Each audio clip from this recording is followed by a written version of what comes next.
A hora mais esperada do dia, né? A última apresentação, depois de um dia de trabalho como esse, a gente merece, né?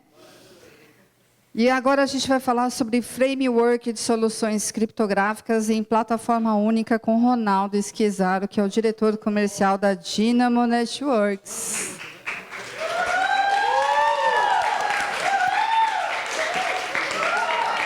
Por isso que é bom. Por isso que é bom ter esses cafés antes, a gente já combina, né? Já deixa.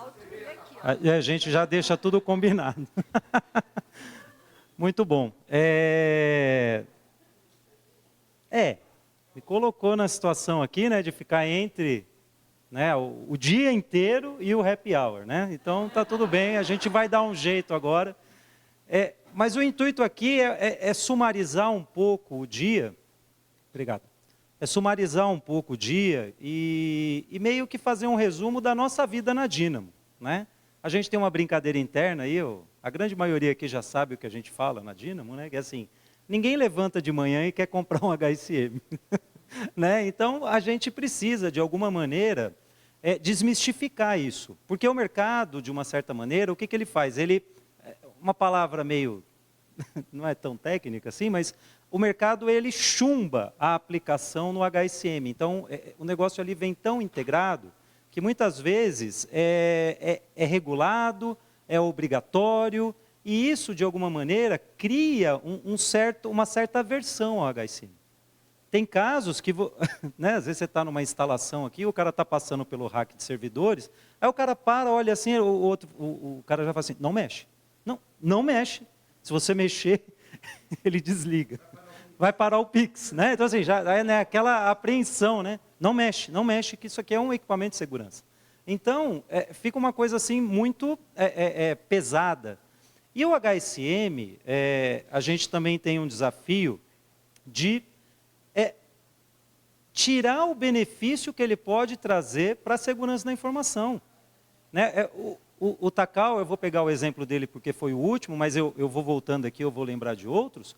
O que ele falou? Ele falou, olha, o cerne aqui do nosso sistema é a questão da mensageria, mas existe um ponto muito importante que é a segurança. Né? Então, assim, há uma preocupação muito grande com relação à validação das mensagens, do entrante, de quem está fazendo a transação. E, assim, é muito claro, quando você tem uma chave, você tem um documento, você tem algo que te identifique, você quer o quê? Ter segurança naquela credencial. Então, você guarda ela na carteira, você põe no cofre de casa lá o seu passaporte. Por quê? Porque aquilo, de alguma maneira, te identifica.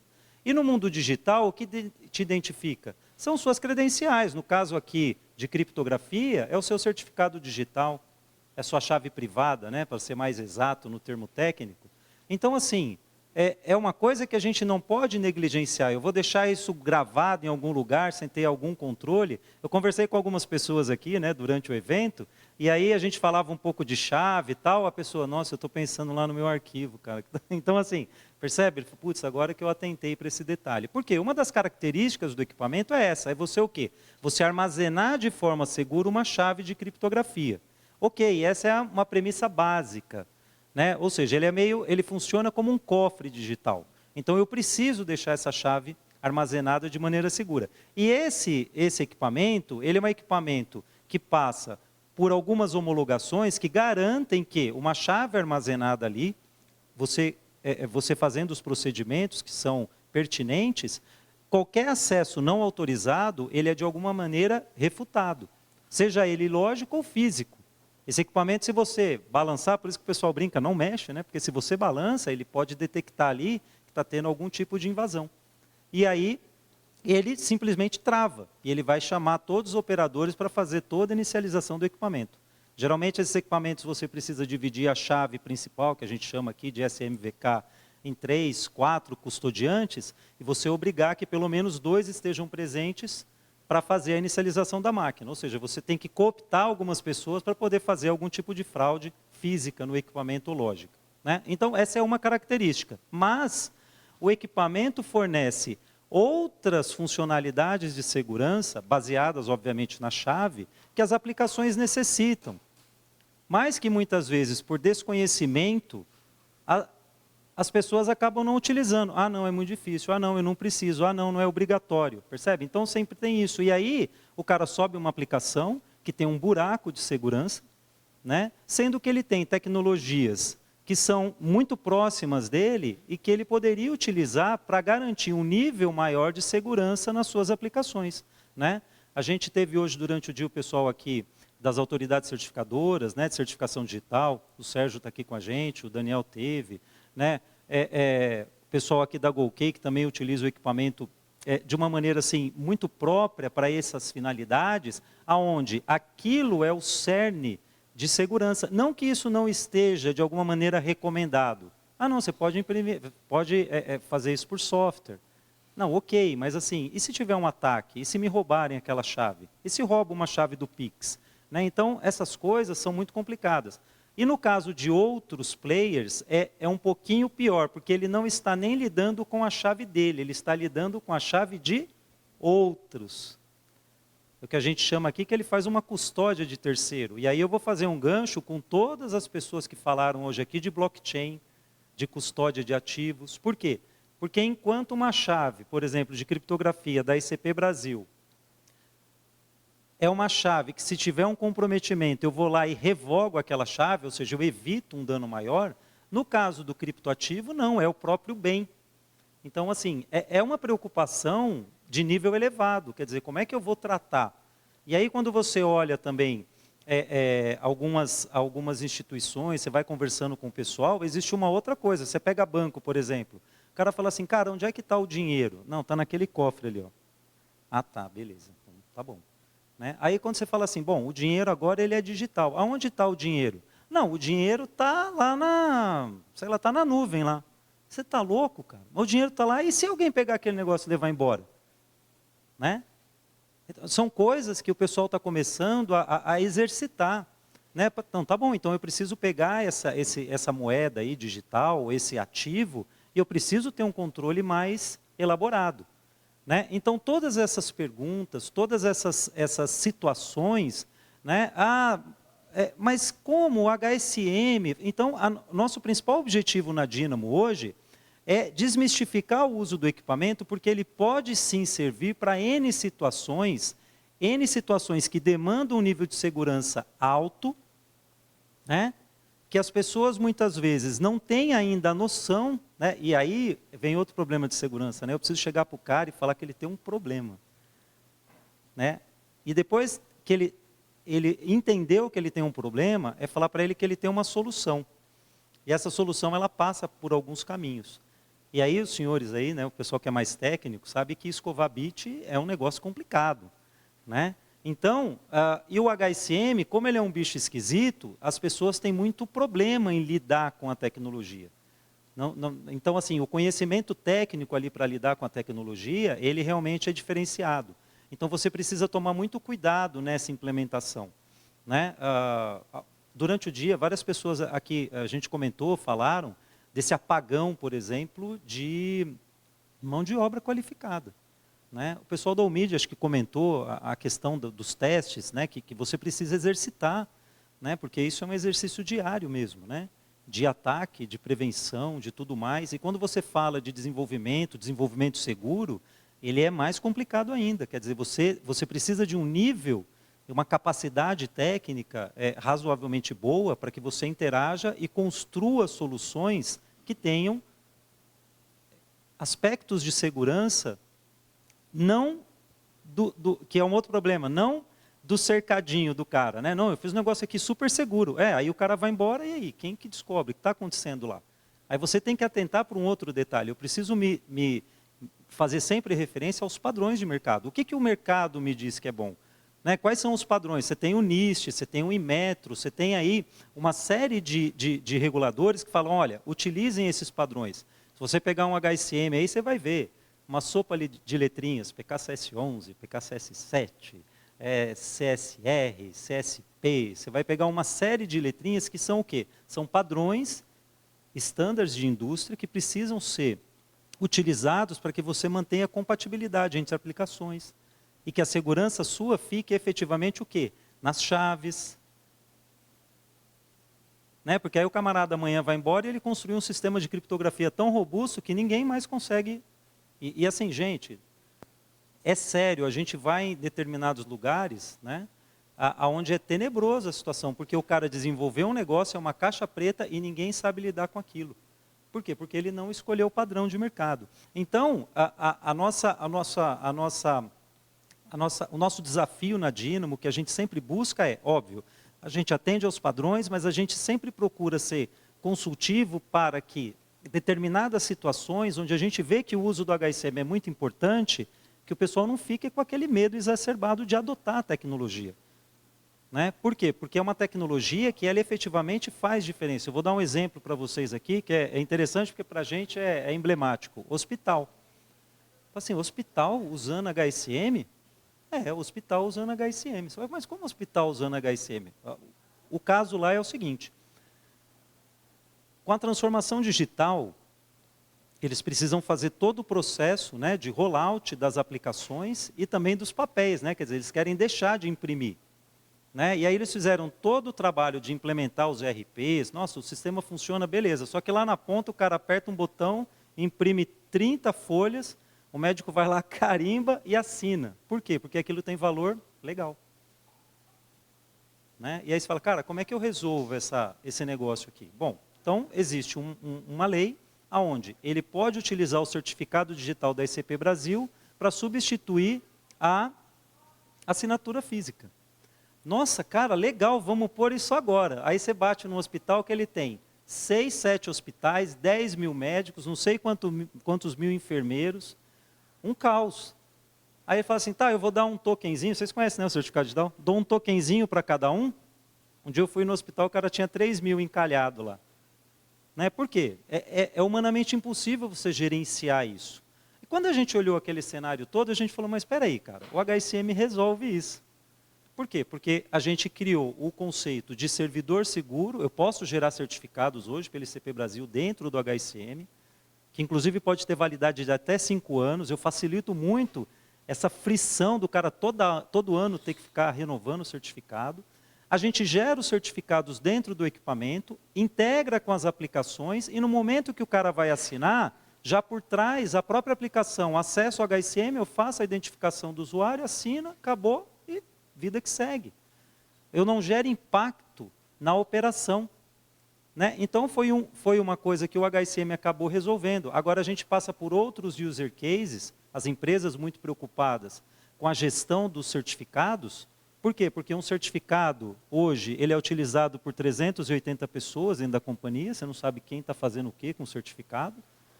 E o HSM ele se põe num papel central dentro das empresas, onde você cria um repositório seguro de chaves e você aponta aplicações e pessoas para o uso da chave. Então, já de cara, eu não preciso ter várias cópias de um certificado, eu começo a controlar quem está acessando isso, se é uma pessoa, se é uma aplicação, eu logo quem acessou e eu começo a ter rastreabilidade e uma sanidade no uso desses certificados. Né? Eu estou dando aqui alguns exemplos, tá, de user cases aí, que a gente tem presenciado, implantado aí nos nossos clientes. E aí a gente desenvolveu uma série de outras características em volta do HSM. Né? Quando eu digo em volta, né, olhando o appliance lá, vocês viram, né? Quer dizer, são interfaces que ajudam os nossos clientes a conversar com o HSM. Porque dado esse apagão de mão de obra, dado essa dificuldade que as pessoas têm em interagir com a tecnologia, e às vezes até também a questão de infraestrutura, de disponibilidade, de replicação, a gente já construiu algumas interfaces onde nós abstraímos essas coisas, né, para que a aplicação interaja de uma maneira mais sutil, digamos assim, com o HSM. Então, se vocês verem aqui, nós temos alguns componentes pré-formatados, aonde os nossos clientes já podem fazer a conexão direta com essas APIs, né, e utilizar as primitivas de segurança com os recursos de armazenamento de certificados e chaves no HSM, mas já com todo o cabeçalho, headers e tudo mais prontos aqui dentro dessas APIs. Então, ou seja, você não precisa de um conhecimento técnico profundo. O seu pessoal de aplicação consegue interagir com o HSM, extrair todas essas características de segurança sem precisar ser um expert, por exemplo, em transacionar no PKCS11 e no PKCS7. Né? O exemplo recente que a gente teve foi o do próprio Pix, onde instituições financeiras reportaram para a gente, inclusive gravaram vídeos e tudo mais, que eles economizaram 3 meses de desenvolvimento. Porque essa camada de segurança era uma camada crítica. E não que ele não saiba fazer, mas ele ia demorar um tempo assim, muito grande. Então, como a janela era muito curta, na realidade, o equipamento acabou, essa funcionalidade acabou acelerando a adoção da tecnologia. Então, a gente brincava internamente que o cara comprou um Pix e ganhou o HSM. Né? Porque, enfim, no fundo, o maior valor para ele naquele momento é essa interação com a aplicação Pix. Né? E aí a gente foi desenvolvendo ao longo do tempo vários módulos justamente para atender essas demandas de mercado. Ah, eu posso usar... Nossa, eu não sabia que eu podia usar um HSM no projeto de LGPD. Toda a base hoje do Nota Fiscal Paulista, ela é criptografada e anonimizada usando tecnologia da Dynamo. Entendeu? Então quer dizer, por quê? Porque eles usaram a tecnologia integradas às bases de dados e às aplicações para fazer o quê? O uso dos recursos que o equipamento fornece para a implementação dessas regras de segurança. E olha, a gente já está no mercado há um bom tempo, e assim, cada hora vem uma demanda, cada hora vem uma onda com uma palavrinha diferente, mas é a mesma coisa que a gente fala há muitos anos. Quer dizer, porque segurança são pessoas, processos e tecnologia. Então, assim, é isso. Né? Então, no fundo, e a HSM já existe há muito tempo, né? Então, no fundo, é o quê? É a gente levar efetivamente as características de segurança do equipamento para as aplicações. A gente tem integração hoje com a maioria dos players, que quase com todos os players que passaram por aqui hoje, justamente que usaram essas características de segurança justamente para prover segurança nas suas aplicações e garantir segurança para os seus clientes. E também segurança para eles, porque quando eu falo de custódia, né, são equipamentos onde o cliente ele coloca o dado diretamente no HSM sem qualquer intervenção do cara da aplicação. E ele não tem acesso à informação que está lá. Ronaldo, como você sabe disso? Não, é a norma diz exatamente isso. Né? Quer dizer, os operadores do equipamento, o administrador, ele não é um cara que tem acesso às chaves, a chave é do dono da chave. Né? Então, essa é uma premissa importante para esse tipo de tecnologia. Então, aqui, a gente busca o quê? Externar, né, para os user cases, né, justamente a facilidade de integração com o HSM. Ok? E aí, a gente tem N implementações, ou N exemplos de implementações dessas APIs ou dessas interfaces do HSM. O KMS hoje é a interface mais padrão, é aquela interface que o cara realmente da aplicação vai lá, desenvolve as suas integrações, coloca lá os parâmetros para usar um PKCS11, um PKCS7, enfim, Vagnão aí gosta bastante, né, Vagnão, de fazer essas coisas, né? O Alexandre também, né? Então, assim, esse é o tipo digamos assim, de mais baixo nível de integração que você tem na plataforma. Né? Por isso que a gente chama, só voltando um pouquinho aqui, a gente sempre tratou o HSM como um framework de segurança, porque ele fornece tanto serviço, ele pode ser explorado de tantas maneiras, né, que a gente acha na Dynamo, muitas vezes, um absurdo algumas pessoas trazerem o HSM para um lugar isolado, sendo que ele poderia prover segurança de alto nível para várias aplicações. Para várias aplicações. Basta, obviamente, um pouquinho de estudo, de análise de arquitetura e de conhecimento da solução. Esse o ponto. Né? Então, aqui, por exemplo, quando você pega um KMS, aí, que é a interface mais básica, você pega, por exemplo, um Serpro, que é um dos grandes clientes nossos hoje. O Serpro acho que tem hoje na faixa de 20 a 30 equipamentos da Dynamo. E o que eles fazem com esse equipamento, Ronaldo? Cara, eles fazem de tudo lá. Eles usam para o imposto de renda, para CNH digital, para blockchain, eles usam para N aplicações, para certificação digital. Então, eles têm times de desenvolvimento que pensam nas arquiteturas de segurança e utilizam o HSM, eles são realmente heavy users da tecnologia, né? Caixa Econômica utiliza muito hoje nossos equipamentos. Eles utilizam hoje o KMS integrado com a aplicação de Pix, porque todas as chaves de criptografia na Caixa Econômica têm que ficar armazenada dentro do HSM. Né? Recentemente teve um player internacional que a gente até teve que fazer uma integração, é a Beyond Trust, que é um cofre de senhas, onde era obrigado que armazenasse a chave, porque essas soluções de cofre de senha, né, ele faz uma gestão das senhas, só que aquela base de dados é criptografada com uma chave de criptografia. Então a Caixa falou, ótimo, então essa chave de criptografia vai ficar no HSM, que é o correto. Você isolar a aplicação da chave, né? Então a gente fez uma integração com eles, utilizando também os padrões de mercado, né? Toto, Suzano, o pessoal da Toto está aqui também, obrigado aí, né? Eles utilizam bastante hoje a tecnologia, a gente conversou um pouquinho aqui, eles falam que se o cara lá não põe a chave aqui no HSM, parece que tem uma sala lá que ele é chamado, né? E uma conversa, então assim, né? Já pede. A Suzano também hoje é um grande usuário, né, dessa solução de gestão de chaves, enfim. Então, aqui só para dar alguns exemplos para vocês, né, como é que funciona aqui o servidor de aplicação, a API, né, do KMS, que vai fazer a custódia de chaves e tudo mais, o repositório seguro, né, as aplicações também que você pode utilizar o KMS, então ambiente VMware, Beyond Trust e alguns outros, onde você tem a chave dessas sessões ou a chave de inicialização apartada, né, da aplicação. Isso eleva o nível de segurança. No caso de uma VMware, se o cara copia a sua VMware e tenta subir num outro lugar, ele não consegue, porque a chave de inicialização está nesse ambiente aqui. Então você separa, a gente brinca, né? Você pode criptografar um banco e a chave está no HSM. Então, se o cara levar o banco, assim, ok, a chave ficou aqui, né? Então, essa é uma das prerrogativas, né?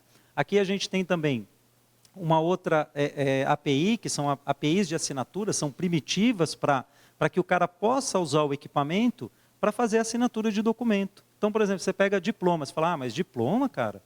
Gente, eles assinam diplomas, assim, que é um negócio absurdamente alto, são milhares de transações, né? Transação em lote. Então, assim, tem características de segurança, de performance e tudo mais que só o HSM consegue fornecer.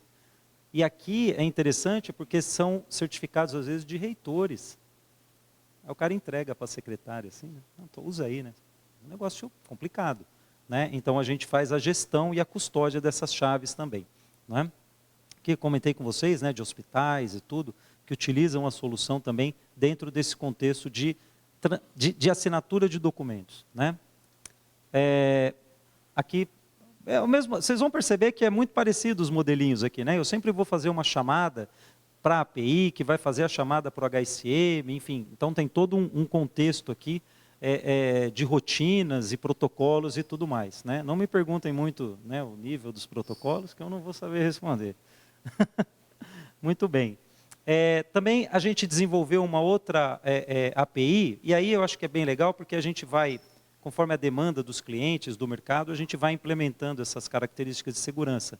Então, a gente tem um servidor de OTP, aquele servidor de seeds, né? Então, você tem um motor lá de geração de seeds, onde a gente fornece isso também dentro de uma API, e os nossos clientes implementam as aplicações e podem utilizar esse segundo fator de autenticação como um plus, né, na autenticação. Aí eu pegar um gancho do Cláudio, quando ele falou lá do orquestrador, dependendo aí do nível de risco, alguma coisa, ele pode solicitar um segundo fator de autenticação. Então a gente tem aí alguns clientes que fazem isso hoje, utilizam esse motor, a XP, o Serpro, o BTG, a Solute, que desenvolveram aplicações que demandam o uso de um segundo fator de autenticação e utilizam isso integrado hoje com a nossa tecnologia. Bom? O mesmo modelo aqui, né? As mesmas funcionalidades aí, mesma arquitetura de conexão. para a geração do token. É um padrão aberto, o ATH, quer dizer, é padrão de novo, né? A gente não criou nada novo, é um padrão de mercado, né? Isso para garantir o que? A interoperabilidade aí das aplicações, tá bom?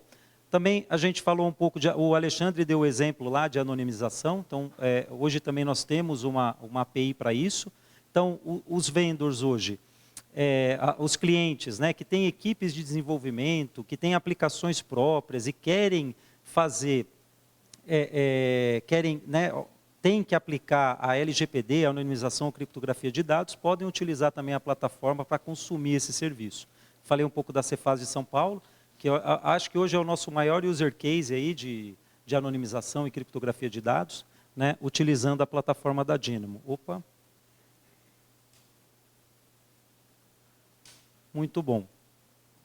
A gente também tem o Pix, que eu já falei um pouquinho para vocês, né? A API de Pix possibilitou vários clientes nossos implementarem de maneira rápida, né, a solução da camada de segurança. E é legal porque, além dele não ter o trabalho, assim, digamos, aquela graxa que a gente chama da criptografia, tem a questão da arquitetura, o modelo como fez, a alta disponibilidade, tudo isso no final do dia acaba gerando o quê? Ganho de performance, estabilidade da aplicação.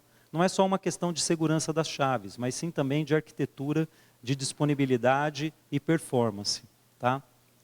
A mesma coisa para o SPB a gente também já está há muitos anos fazendo isso, então é uma solução bem consolidada, onde a gente tem todo o arcabouço de assinaturas, headers e tudo mais prontos nessa camada, então os desenvolvedores não se preocupam com isso. Talvez aqui o Takao seja o nosso maior exemplo, eles subiram lá o PSTI, utilizando essas APIs dos meios de pagamento e foram bem rápidos aí na implementação da tecnologia. Não precisaram, a gente costuma falar, não precisava gastar tempo com isso, né? Porque demora. Vai ter que estudar, vai ter que ver como fazer, como implementar aquele manual, e a gente já entrega isso pronto e também já validado aí pelos clientes, né? Também o mesmo modelo aqui, né, de integração. E a mesma lógica aqui para o mercado de cartões, que também tem uma outra sopa de letrinhas lá, PIN Translation, MV, uma série de coisas, a gente também já implementou nessa API, já deixou prontinha. Ah, não, mas eu quero usar o PKCS11 para fazer. Não tem problema, você pode fazer sem problema algum, né? Mas a gente já tem uma API pronta também, que tem alguns clientes aí que já utilizam ela de uma maneira muito satisfatória, né?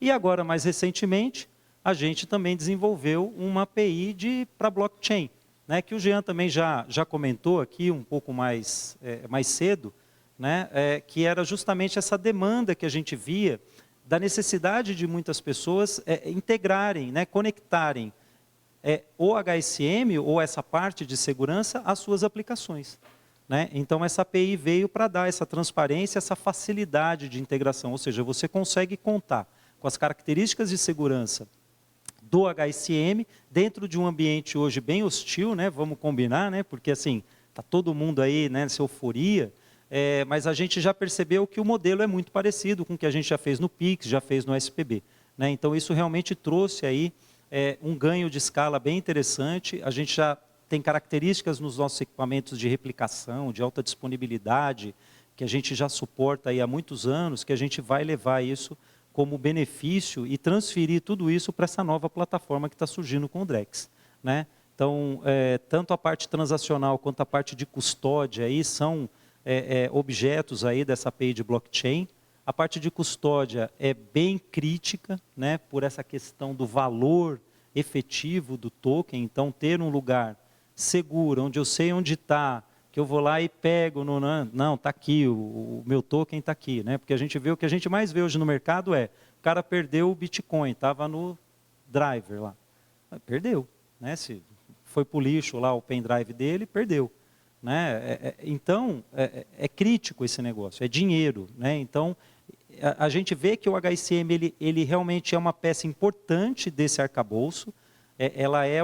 Ele é um componente tecnológico extremamente robusto para fazer isso. A gente hoje custodia mais de milhares de chaves hoje nas nossas soluções, né? Ele é robusto para fazer isso, né?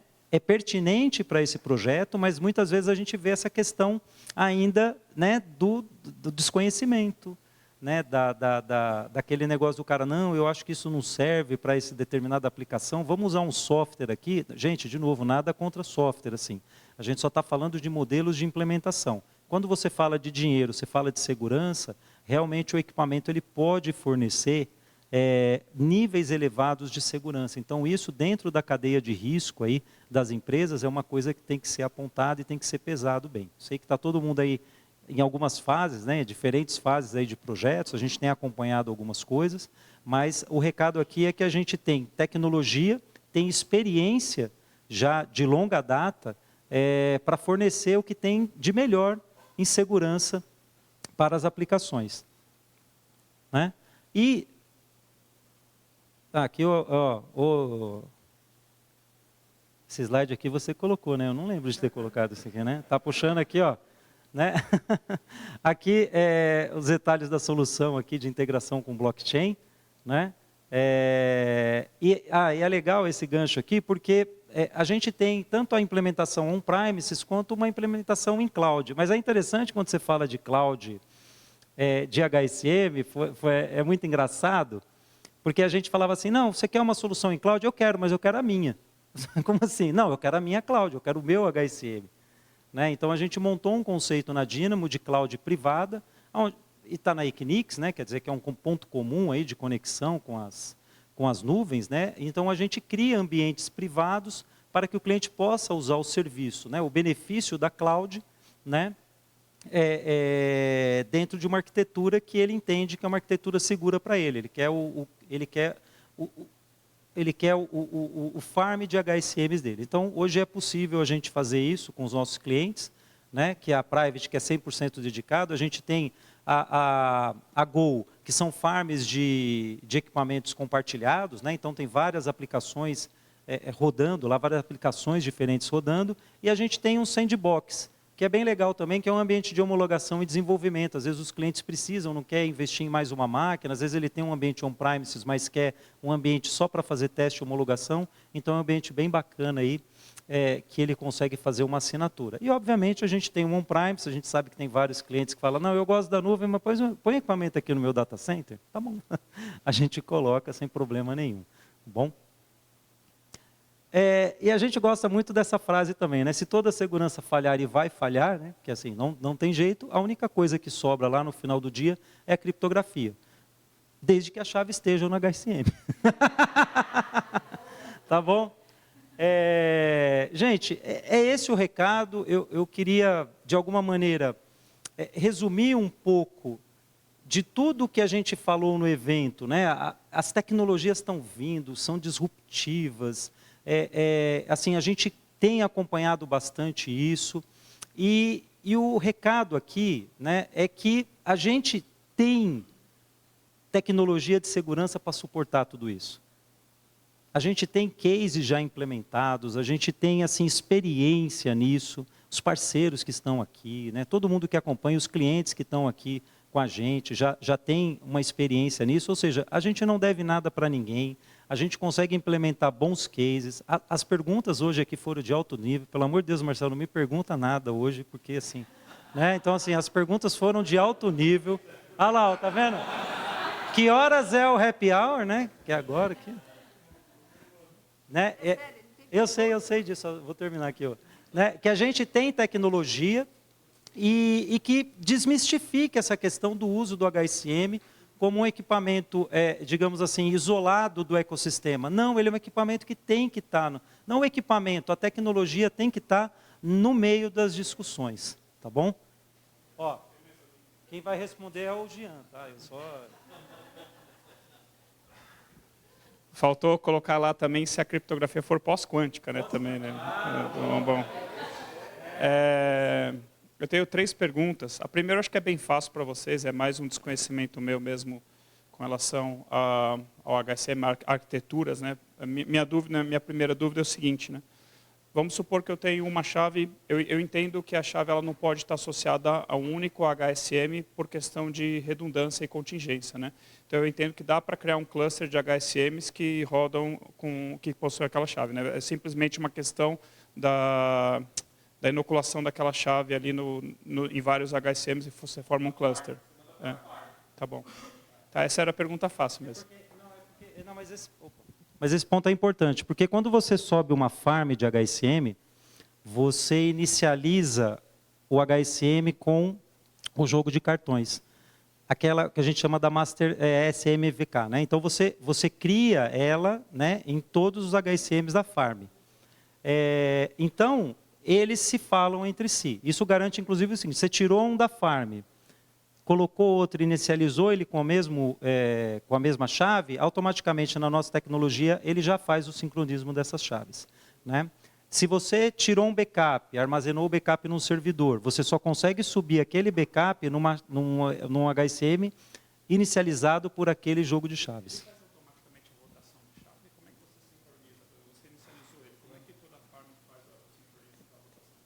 É automático. Quando você sobe, ele identifica o HSM no pool e já faz a replicação. As outras duas perguntas, né, têm a ver com Confidential Computing, né, com Intel SGX, AWS Nitro, Secure Enclave, Trusted Execution Environment. Né. Eu entendo assim, né, que daria para vocês terem um HSM Lite implementado em Intel SGX. Por exemplo, vamos supor que um appliance é muito caro para mim, e eu não quero, de repente, usar aquele modelo de assinatura, mas eu tenho um servidor na nuvem, bare metal, com Intel SGX ou AWS Nitro. Eu entendo que vocês conseguiriam, ou outras pessoas conseguiriam implementar uma espécie de um HSM utilizando um Secure Enclave. E a terceira pergunta vai nessa linha de Confidential Computing, que eu entendo também que o futuro do HSM é não só fazer a custódia da chave criptográfica e as assinaturas e hashes, mas também daria para ser uma plataforma de confidential computing. Né? Você evoluía-se o HSM para fazer o que hoje o pessoal está fazendo em cima de Intel SGX e AWS Nitro de confidential computing, multi-part computation. Assim, vocês precisariam evoluir a solução, mas eu creio que possa ser um caminho para vocês também. Não, faz sentido. É que veja, é que nem a questão do pós-quântico aí que você falou, muitas pessoas questionam a gente. Cara, e os algoritmos pós-quânticos e tudo mais? Bom, a gente sempre, no caso do HSM aqui, e no caso do, parafrasear o Takao aqui, no caso também do Banco Central, a gente tem que trabalhar muito naquele lastro da regulação. Né? Então, o HSM, por exemplo, é um equipamento que ele é homologado. Né? Poderia subir um HSM virtual, né? Você só pegar a parte de software e rodar em alguma coisa, em qualquer sistema ou processador? Sim, a resposta é sim, você pode fazer isso. A questão é que vai mudando um pouco a questão das nomenclaturas de certificação. Então, por exemplo, o nosso equipamento ele é certificado lá no NIST, no FIPS 140 Level 3, por exemplo. Então, o que diz lá? Diz o seguinte, tem que ter um hardware dedicado, ele te dá todas as características que você e o que você vai implementar nele. Né? Então, nesse ponto, a gente precisa seguir efetivamente essa regra. Agora, se eu vou fazer um software ou uma emulação de um HSM, por exemplo, ele já não é mais nível 3, ele é nível 1. Então, eu posso fazer isso também. Hoje a Dynamo não tem nada relacionado a software fora do equipamento. Né? A gente ainda não tem uma demanda, assim, a gente não sentiu uma demanda desse tipo ainda. A gente tem um equipamento menor, é um equipamento que a gente desenhou para o mercado Sorro, ele é nível 2, porque é um equipamento que não tem inicialização por smart card, então ele é equipamento nível 2. E também, quando a gente fala de algoritmos pós-quânticos, por exemplo, como o NIST ainda não regulou, não regulamentou ou não bateu o martelo em quais são os algoritmos que ele vai adotar, a gente também não pode colocar isso no equipamento, porque é um problema. Se eu coloco um algoritmo ou uma arquitetura que não está homologada, primeiro que se eu fizer aquilo, o equipamento já não tem mais a homologação. Segundo, que se eu fizer isso e um cliente estiver utilizando e tiver algum problema de segurança com aquilo, eu coloco todo mundo em risco. Né? Então, Marcelo, a gente está um pouco, não preso, né? Mas a gente tem que seguir efetivamente o que o NIST determina para esses casos. Sim. A gente tem hoje uma instância em nuvem aberta para teste. Inclusive, a gente disponibilizou para o Drex e para outras situações. Então, sim. Só para complementar que tem uma voz divina aqui, que é o nosso suporte, ele está assistindo remoto, que ele pediu para rolar. O HSM é o enclave. Né, nesse.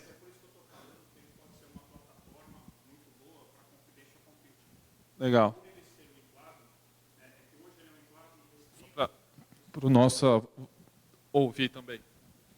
É por isso mesmo, né, justamente por ele ser um enclave seguro, tamper-proof e tamper-resistant, que eu comentei que eu acho que uma evolução natural para ele é ser uma plataforma de confidential computing, porque hoje ele é um enclave restrito com relação ao caso de uso de custódia de chave criptográfica, assinatura e hash, entendeu? Então você expandiria, né? Por exemplo, numa plataforma de confidential computing, né, você cria um programa, assina ele, bota ele para rodar dentro do Secure Enclave, então você tem não somente a criptografia do dado em trânsito, não somente a criptografia do dado em repouso, mas também a criptografia do dado em uso. Né? Então eu não preciso decriptografar a informação que está criptografada na base de dados num sistema de memória que é passível de ataque, por exemplo, de malware. Né? Teoricamente, dentro do Secure Enclave, ainda que o sistema operacional esteja corrompido, você tem os dados protegidos, né? Tirando questões de ataques mirabolantes, assim, né? Coisas lá da Black Hat. Né? Mas eu vejo assim, uma evolução para o HSM para ele ser um appliance, né? Para você rodar aplicações seguras. Né, não somente para assinar transações e fazer custódia, seria como se fosse um HSM multifuncional, Isso, de propósito geral. Perfeito, é boa. Não, já perguntaram para a gente também, Marcelo, se não dava para fazer. O HSM ele armazena informação, porque o cara queria gravar o dado armazenado, criptografar já dentro do HSM. Não, se fosse um não banco. é o propósito dele, né? Enfim. Mas é isso, a gente segue as tendências de mercado, a gente tem aí uma linha a gente tem que seguir uma linha aí do que o mercado determina, né? Mas lógico que todas essas questões elas são colocadas aí em algum momento e a gente vai dentro da engenharia procurando ver quais são as tendências e ver como que o mercado vai se comportar e os reguladores vão se comportar também, porque às vezes não adianta nada a gente fazer alguma coisa que efetivamente não vai ter uso, né? Então a gente precisa de alguma maneira. Exatamente, não é dar dinheiro, né? Mas assim, é legal, mas ninguém adota, né? Por exemplo, o HSM é legal. Agora tem também a onda do Cold Sign, né? Bem lembrado. Chaves com chaves acima de 90 dias, por exemplo, de Cold Sign, já é obrigado a você emitir em HSM. Então, são coisas que o mercado vai, de alguma maneira, adotando, né, e que vão direcionando aqui os nossos investimentos e a nossa capacidade aí, de adaptação da solução para essas novas demandas, né? Mas tudo isso tem essa questão da regulação, dos reguladores, que sempre vai norteando aí as nossas ações. Levanta, tem uma pergunta? Não, Levanta vai perguntar assim, cara, você já acabou? Porque... Pergunta da Débora era, já acabou? Então, gente, assim... Mais alguma pergunta, né? Então tá bom, gente, obrigado mais uma vez. O Zanini vai falar também, né?